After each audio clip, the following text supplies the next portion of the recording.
gị bụ nwa Biafra na-ene vidio ma ihe ọma mere gị. Onye na-anụ onu bụ ezigbo ada Igbo. O nwere okwu m bịara ikwu banyere Nnamdi Kanu based on video nna afụ na Facebook ndị mmadụ na-eme against him.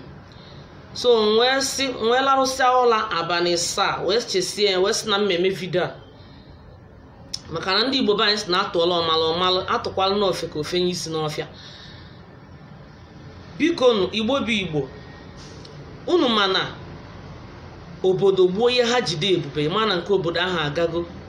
Obodo gbuo ihe ha jide ebube ịma na nke obodo ahụ aga. Kedu ihe m na-ekwu maka ya? Ihe m na-ekwu maka ya bụ biko egbusi m ikpere na ana mụnwa bụ ada unu nwaanyị, mụnwa bụ nwa ada, mụnwa bụ ada nwa ọkpụ.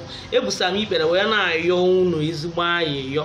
Unu akpọlizina Nnamdi Kanu, kwadonu Nnamdi Kanu unu, maka na o doro anya na-abịa na ụmụazụ Jizọs na Judas nọ n'ime ya. Kwadonu Nnamdi Kanu, unu abụzina Judas n'etiti Jizọs, n'etiti ụmụazụ Jizọs. Amin. Ọ bụ na ị bụ Judas n'etiti ụmụazụ Jizọs, ọ kaala gị mma na iwepụla aka enwe n'ofe bifo ọwa aka mmadụ. Kwadonu Nnamdi Kanu. Nnamdi Kanu bụ mmadụ ka ọ bụ. Ọ bụgodụ na o nwe ka o si misbehave mụ na o nwe ka o si mee nke adịrọ mma. O nwere ihe mere ndị igwe ji enwe advisor. O nwere ihe mere ndị president, governors ji enwe special advisor, ndị na-enye ha advice ma o setie. Onwe ihe o mere ọ na-emetechara unu gbazielie. Nnamdi Kanu abụrụkwa na agadi nwoke, ọkwa na nwatakịrị ka ọ bụ. Nnamdi Kanu bụ ụmụaka maka agọgụrụ ma afọ m years Nnamdi, afọ m oge a mụrụ Nnamdi fụ how many years Nnamdi dị wee gbaa n'aka. Nnamdi Kanu bụkwa na obere nwa na-emesi ife ike. Nnamdi Kanu wee duru unu nwa bụ ụmụnne wee kpofee unu n'azụ wee nọdụ n'iru unu wee na-aghọrọ unu mgbọ, were mkpụrụ obi a na-aghọrọ unu mgbọ, na-afaitili unu ka Biafra abịa, na-eme ihe niile ọ na-eme, na-eme odogwu niile ọ na-eme ka Biafra abịa. Ụfọdụ ndị mmadụ adị bizi na-akpali ya, na-akọtị ya, na-eme na-azị. Ịma na o nwere oge m mee vidio m kwuru sị na o nwere ndị Igbo anya na-ebihave ka ndị Igbo, ha na-eme ka ndị Hausa tụrụ ime ha. Maka na ezigbo onye Igbo bụ onye Igbo ịmụ na-abịa na-agba onye na-eme ka ndụ dịrị gị na-agba ya mgba. Biafra a na-ekwu otego amụbedị ndị tọrọ m sef. Mana ihe nji matụ obere about Biafra bụ mpa m nna m oge ndụ obe ezigbo obere ọ na-akọrọ anyị akụkọ ma banyere ihe Biafra. Ọ sị na ọ bụrụ na ị nọrọ ebe a nụrụ ọgụ Biafra wee fụ ọbara ewufu na Biafra nwụọ n'azụ n'ihe ya mụ every morning na-ekpe ekpere ka Biafra abịa in peace, ka Biafra abịara anyị in peace. Ịghọtago? Not in pieces. Otu onye si bịara anyị in peace bụ ka unu kwado kene nwoke a kpọrọ Nnamdi Kanu, kwado kene na ya. Maka na vidio a na-afụ na Facebook ọ na-ewe m iwe. Unu bụ ite n'ọtụ na-akparị that man wepụtara onwe ya na-agba mgba, na-anụ ọgụ, na-agha agha dị iche iche ka Biafra abịa. Ọ bụrụ ihe unu dị bizi bụ ịkpọta ya. Ndị ihe ọma na-asọ nsọ, ndị ihe ọma adị mma. Biko na Igbo mụrụ m, ọ bụrụkwa na nna aba mba, ọkwa ka ọ dị mma ka anyị na-eme. Maka na unu mana ndị Igbo be anyị kwuru okwu sị ọ bụ na a na-atọ ụtọ si wepụ aghụghọ. And mma bụ ada Igbo wee na-agwa gị sị gị a na-agwọ nsị odo anya unu wepụ ose, a na-agwọ nsị odo anya were ose debe n'akụkụ maka na ose n'anya adịrọ na mma.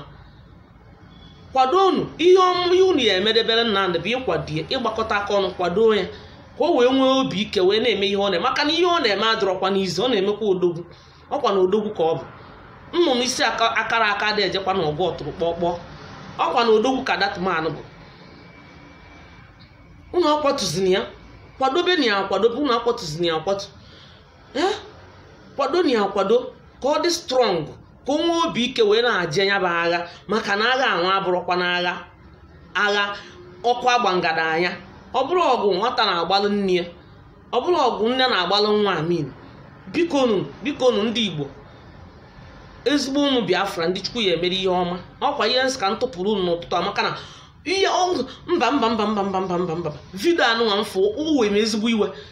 Ke ka mmadụ dị ndụ ya esibi ntọtụ na-akpọ Nnamdi afa niile all sort of as in full na ọ bụ beach na ọ bụ tout na ọ bụ nke a na ọ bụ nke ọzọ ka ezi ihe ome o ji bụrụ beach ka ihe ome o ji bụrụ tout ihe ome o ji bụrụ tout bụ na ọ pụtara na-azọlụ unu Biafra na-eme ka Biafra bịa ka unu nwere onwe unu maka na mmegbu a na-emegbu ndị Igbo ọ dịgo too much mmegbu ndị akpụrụ onwe ha ndị akpụrụ onwe ha ndị si na ha bụ ndị Hausa tena ọbụla ha like ya ka ọ bụrụ ha nwa na-achị ha na-achị unu na-achị ihe ọbụla every year how many years ọ gbazite ọ bụrụ ha nwa na-achị ha ya achọọ dị ka ndị Igbo gaa n'oche ahụ chaa na anyị na ha na-abụ ji okwu anyị na ha na-abụ nwekedo ha na-eri ya sọsọ ha anyị wee sị ka anyị n'ụlọ onwe anyị n'ụlọ onwe gị ka m n'ụlọ onwe m ụdị eso okwu ka anyị n'ụlọ onwe anyị ya nwa ka anyị na-agba mbọ ka anyị n'ụlọ onwe anyị fụrụ ka m wụnye n'onu Biafra ma ọ ya abịakwa ọ ya abịala anyị na Eke bịala anyị n'Oye bịala anyị n'Afọ bịa na Nkwọ Biafra ga-abịa anyị ga-enwere onwe anyị biko ndị Igbo ọ bụ na Biafra bịa ihe na-agwa gị na njegodu country asịbere gị white man country jegodo African country ka ịfụ afọ ụmụnne gị na-ata ebe ahụ ọ bụ na Biafra bịala anyị taa anyị nwere onwe anyị ọ dịghị ka ụmụ anyị ụmụnne anyị ọ ya na-ata afọ niile ha na-ata na outside the country ụfọdụ na-asa ozu arụ ụfọdụ na-alarụ n'okpuru street okpuru briji ụfọdụ na-asị iche na ọ na nwa gị ejewego obodo oyibo bụ na ọ nọlụgo ebe esi na-ekwu ya gaa n'ugbogo ebe ahụ ka ife ihe ka ijiri anya gị fụ ụmụaka nọ na street azịn ụmụaka na-alarụcha na gota na-alarụcha n'akụkụ gota na ndị na-alarụcha ndị dị 5-10 biri na ofuku room ụlọ like this na-emekwa na strong ka ha meke ya in life because of na country anyị adịrọ mma ọ bụ na country anyị dị mma anyị ama na-agbafe na country ndị ọzọ and odomanya na ọ bụ na Biafra bịa anyị nwee Biafra